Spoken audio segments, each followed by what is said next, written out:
So, ayan, kakatapos ko maglagay. Ay, Rosmar Premium Tinted Sunscreen.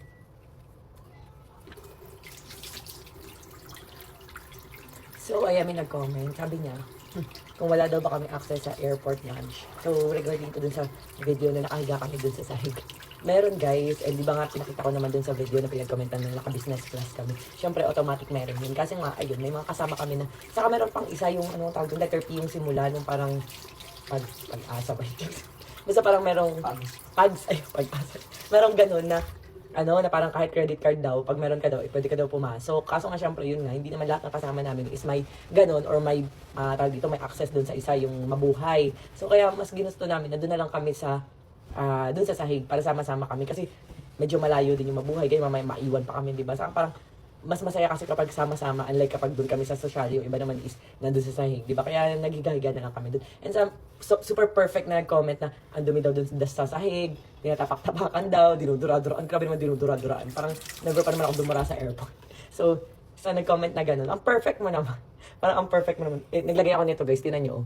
Kapag nagchichikahan tayo, lightweight lang siya, tapos anti-aging, non-comedogenic, hindi siya nakakalag ng pores. Sabi ko nga sa inyo, kahit na nasa abroad, kahit sobrang lamig, nagsa-sunscreen pa rin ako. Hindi lang naman sunscreen pang mainit lang, gano'n. Ginagamit ko rin to as primer. And ayan, parang ako nag-foundation concealer, and hindi na kailangan mag-makeup, o diba? Ganyan lang siya.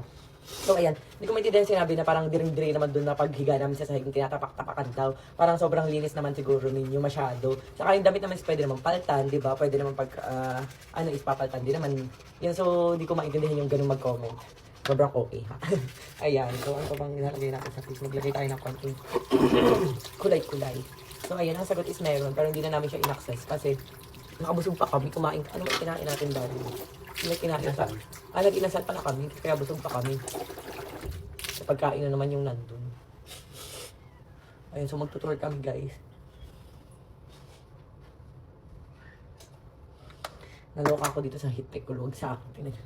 Medium na nga, small na pala ako. So ito yung OOTD ko ngayon, tapos magja-jacket lang ako kasi 5 degrees Celsius na lang dito sa China.